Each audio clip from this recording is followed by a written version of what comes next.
രാവിലെ എണീറ്റ് pre workout set ചെയ്യുന്ന നേരത്താണ് മനസ്സിലായത് ഇതെൻ്റെ ലാസ്റ്റ് പ്രീ വർക്കൗട്ടാണ്. ഡെപ്പ കാലിയായി. ഇനി ഇത് പെട്ടെന്ന് വാങ്ങില്ലെന്നൊന്നും അറിയില്ല. പക്ഷേ ഇറങ്ങാൻ നേരത്ത് നല്ല മഴയായിരുന്നു. അതുകൊണ്ട് കാർ എടുത്തുകൊണ്ടാണ് പോയത്. ജിമ്മിലെത്തിയപ്പോൾ വലിയ തിരക്കും കാര്യങ്ങളൊന്നും ഉണ്ടായിരുന്നില്ല. പക്ഷേ പുതിയ വർക്കൗട്ട് ലിസ്റ്റിൽ ആദ്യം കടന്നത് ഡെഡ് ലിഫ്റ്റ് ആയിരുന്നു. നൈസായിട്ട് സ്കിപ്പ് ചെയ്തത്. എന്നിട്ട് നേരെ ഡിക്ലൈൻ ബാർബിൾ പ്രസ് എടുത്തു.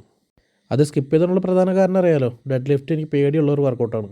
ആ ഒരു വർക്കൗട്ട് ചെയ്ത് കഴിഞ്ഞാൽ കൺഫേം എനിക്ക് നടുവിൽ പണി കിട്ടുന്നുള്ളത് എനിക്ക് ഉറപ്പാണ്. അതുപോലെ പേടിയുള്ള ഒരു വർക്കൗട്ടാണ് ബാർബിൾ സ്ക്വാട്ടും. പക്ഷേ അതിൽ നിന്നൊരു പണി കിട്ടിയതുകൊണ്ട് തന്നെ അതിനോടുള്ളൊരു പേടി മാറിയിട്ടുണ്ട്. എന്നും പറഞ്ഞ് ഡെഡ് ലിഫ്റ്റ് ചെയ്യില്ല എന്നല്ല, അത് ചെയ്യാൻ പറ്റുന്നുള്ള കോൺഫിഡൻസ് ഉള്ള സമയത്തും ഇൻസ്ട്രക്ടർ കൂടെയുള്ള സമയത്തും മാത്രമേ ആ ഒരു വർക്കൗട്ട് ഞാൻ അറ്റംപ്റ്റ് ചെയ്യത്തുള്ളൂ. ഒരു തവണ ഒരു പണി കിട്ടിക്കഴിഞ്ഞാൽ പേടി മാറുന്നുള്ള സത്യമാണ് എൻ്റെ കാര്യത്തിൽ. പക്ഷേ അറിഞ്ഞുകൊണ്ടൊരു പണി വാങ്ങാൻ ഞാൻ നിൽക്കില്ല. കാരണം കഴിഞ്ഞ തവണ ജസ്റ്റ് ഒന്ന് മിസ്സായതാണ്. അന്ന് ബാർബിൾ സ്ക്വാട്ട് ചെയ്ത് ഇഞ്ചുറി കഴിഞ്ഞപ്പോൾ 15 ദിവസമാണ് എൻ്റെ പോയി കിട്ടിയത്. പക്ഷേ അന്ന് അങ്ങനെ ഒരു ഇഞ്ചുറി കിട്ടിയതുകൊണ്ട് തന്നെ അതിനോടുള്ള ഒരു പേടി മാറി കിട്ടി. പിന്നെ ഡയറ്റിൻ്റെ കേസിൽ ഞാനിപ്പോൾ എങ്ങനെ 200 ഗ്രാം പ്രോട്ടീൻ അച്ചീവ് ചെയ്യുമെന്ന് മാത്രമേ ചിന്തിക്കുന്നുള്ളൂ. അതിനകത്ത് ഇപ്പോൾ ഏറ്റവും കൂടുതൽ ഞാൻ യൂസ് ചെയ്യുന്നത് ചിക്കനും എഗ് വൈറ്റും മാത്രമാണ്. ഒരു ഡയറ്റ് പ്ലാൻ സെറ്റ് ചെയ്യുന്ന സമയത്ത് എഗ് വൈറ്റും ചിക്കനും മാത്രം പോരാ, അത്യാവശ്യം വെജിറ്റബിൾസും സീ ഫുഡ് ഐറ്റംസൊക്കെ വേണമെന്ന് എനിക്കറിയാം. അതുകൊണ്ട് തന്നെ ഈ ഡയറ്റ് പ്ലാൻ സെറ്റ് ചെയ്യുന്ന ഒരാളോട് ഞാൻ എനിക്കൊരു ഡയറ്റ് പ്ലാൻ സെറ്റ് ചെയ്ത് തരാൻ പറഞ്ഞിട്ടുണ്ടായിരുന്നു. സംഭവം കിട്ടാതെ ഇപ്പോൾ 1-2 പ്രാവശ്യമൊക്കെ ഞാൻ ആളോട് ചോദിച്ചു. പിന്നെ അതിനെപ്പറ്റി ഒരു നീക്കോക്കില്ലാണ്ടായി കഴിഞ്ഞപ്പോൾ ഞാൻ തന്നെ അത് സ്കിപ്പ് ചെയ്തു. ഒരു ഡയറ്റ് പ്ലാൻ ഉണ്ടാക്കാമെന്ന് വെച്ചാൽ തലപോണ കാര്യമൊന്നുമല്ല.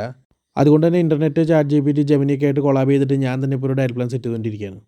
ചില നേരത്തുള്ള എൻ്റെ സംശയമൊക്കെ കേട്ടിട്ട് ജെമിനിയൊക്കെ പിണങ്ങി പോയിട്ടുണ്ട്. അത്ര സെറ്റപ്പിലാണ് ഒരു ഡയറ്റ് പ്ലാൻ സെറ്റ് ചെയ്തുകൊണ്ടിരിക്കുന്നത്. പക്ഷേ ഇതിലൊരു ട്വിസ്റ്റ് എന്താണെന്ന് വെച്ച് കഴിഞ്ഞാൽ, ഈ പറഞ്ഞ ചിക്കനും എഗ്ഗും വെച്ച് മാത്രം ഈ 200 ഗ്രാം പ്രോട്ടീൻ ഞാൻ 3-ാമത്തെ ദിവസം അച്ചീവ് ചെയ്തു. സംഭവം വേറെ ഒന്നുമല്ല, ചിക്കൻ്റെ ക്വാണ്ടിറ്റി ഞാൻ അങ്ങോട്ട് കൂട്ടി. ഇനിയിപ്പോൾ വേണ്ടത് എൻ്റെ കയ്യിലുള്ള പ്രീ വർക്കൗട്ടും ക്രിയാറ്റിനും തീർന്നിരിക്കുകയാണ്.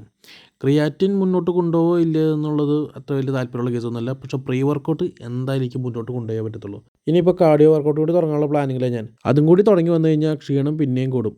അതെൻ്റെ ജോലി സമയത്ത് തന്നെ ബാഡ്ലി നന്നായിട്ട് എഫക്റ്റ് ചെയ്യും. വർക്കൗട്ട് കഴിഞ്ഞ് നടക്കാൻ പോണ വഴി നേരെ പോയത് ചിക്കൻ കടയിലേക്കാണ്. ഇത് ചിക്കൻ്റെ മീറ്റ് മാത്രം ഏകദേശം 1,840 ഉണ്ട്. ഏകദേശം ഒരു 500 ഗ്രാം പ്രോട്ടീനാണ് ഈ കിടന്ന് കാണുന്നത് എൻ്റെ 2 ദിവസത്തേക്കുള്ള ഫുഡ്.